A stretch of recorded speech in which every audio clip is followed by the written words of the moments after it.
Hello everyone and welcome back to another book review. Today we are going to be reviewing Canada's beautiful Georgian Bay region in the book Georgian Bay, Discovering a Unique North American Ecosystem, edited by Nick Eyles. But first of all, if you are new here, I post new book reviews almost every single day, so if you want to have reading inspiration on a daily basis, feel free to stick around. So the Georgian Bay is part of the Great Lake region, a region in which I live close to. It is technically part of Lake Huron. It is up here in Lake Huron. However, the authors of this book do kind of treat it as its own separate Great Lake. That is because it has a unique natural history and it's kind of separated from Lake Huron with this chain of islands. So I do understand where the authors are coming from. I, despite having visited every other Great Lake multiple times, had not visited the Georgian Bay region because I live in the United States and that is in Canada, so it's just a little bit further of a drive. But I took the opportunity this October to go camping in Bruce Peninsula National Park in Canada, and I loved it. I loved the nature, I loved the hiking, I liked the beautiful blue waters, which there is a picture right at the beginning of this book featuring this bright green-blue water. And when I saw these on the reviews online, the Google Maps reviews, I thought it couldn't be really that blue. That was just a unique day or something. The water was especially clear. But no, the water actually does look like this, and I was there on a cloudy, rainy weekend, so it truly is that beautiful. I was very impressed. I came home and I placed an order from libraries within my state on any book they had on Georgian Bay, and this was a book that I found, and they sent it to me. I loved reading this book.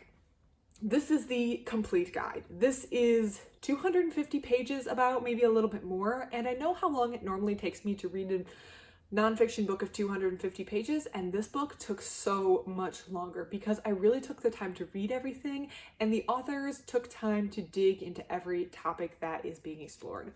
The book is divided into 13 chapters, and each chapter is written by an expert in that subject, and each chapter explores a specific part of the Georgian Bay region.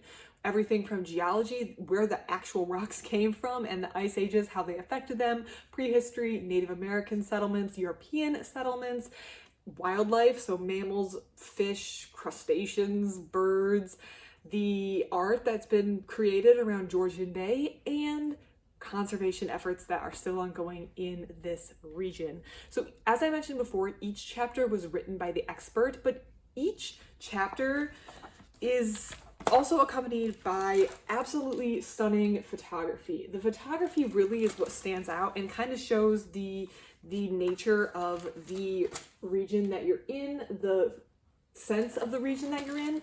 Sometimes the photography also includes helpful charts and little diagrams or notes on it. There are also a lot of charts, a lot of graphs, a lot of things included. But at no time in reading this book did I feel like I was out of my depth. Did I feel like the author was getting too academic, even though they were all pulled as experts in their region. I always felt like I could stay with the author on the topic, and the book overall, despite being written by so many different authors, felt very cohesive. And I have to probably give that to the credit of the editor, Nick Eyles, for doing a great job keeping everything edited and clean. As mentioned, each chapter does go in depth on a very specific topic, but it never becomes academic, and right around the time you've got all the information you need, the chapter wraps up. So it never drags on with unnecessary information or additional information. If you would like to find it, there's obviously ways to read more on topics that interest you. For example, if you're interested in how the Ice Age affected this region, I know there's a lot of books on that, so you can dive deep in any topic you want. But if you're like me and you just want a general overview, you can get that with these really well laid out chapters with beautiful photography, great text, and never feel like you're going to be overwhelmed or out of your depth.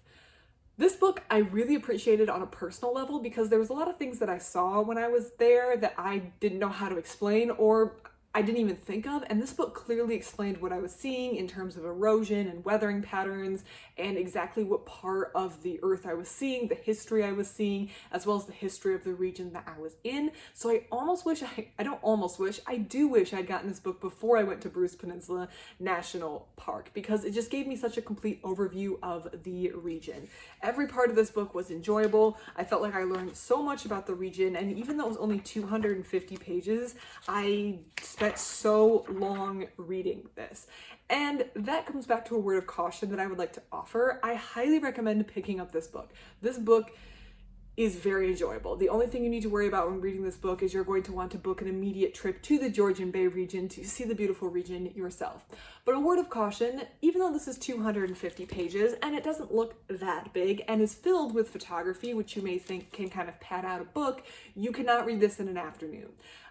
You can try. I read this in an afternoon. I thought I was going to sit down and like page through this over the course of like 2 to 3 hours, and it took me a long time to read this. It took me the better part of a morning plus the entirety of an afternoon to read and actually digest everything that was in this book. So even though it's only 250 pages, it contains so much information written in such a engaging style and not in an academic manner, but in a way that makes you want to sit and digest all the information, to look at the pictures, to reference the graphs, and to put it all together, that I don't really think you should do what I did and read it in one day. I feel like this should have been split up, maybe reading a chapter a day, tackling a chapter a day. I really should have realized that this is the kind of book that needed space when I was reading it, but I read this on a Saturday when I had all day to spare. I had already done my workouts and everything that I needed to do for the day around the house, so I could just read all day. But I do not recommend doing that because I feel like this book, it just has so much to offer and you're going to want to go through it slowly. I also recommend purchasing it. I got this from the public library,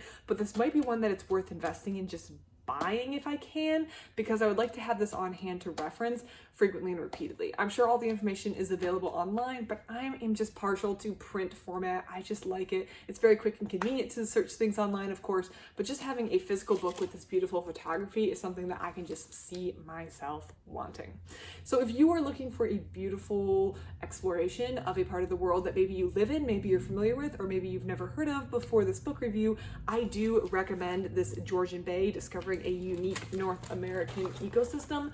I haven't shown you the cover because when I ordered it from the library, they do put a sticker with my information on it, but this is what it is. It is beautiful. It is wonderful. I recommend getting a copy and giving this a read as soon as you can. If you have any thoughts, comments, books on this region that you think I should read instead, please put in the comments below. I love to receive them. Otherwise, thank you so much for watching, and I hope you have a great rest of your day.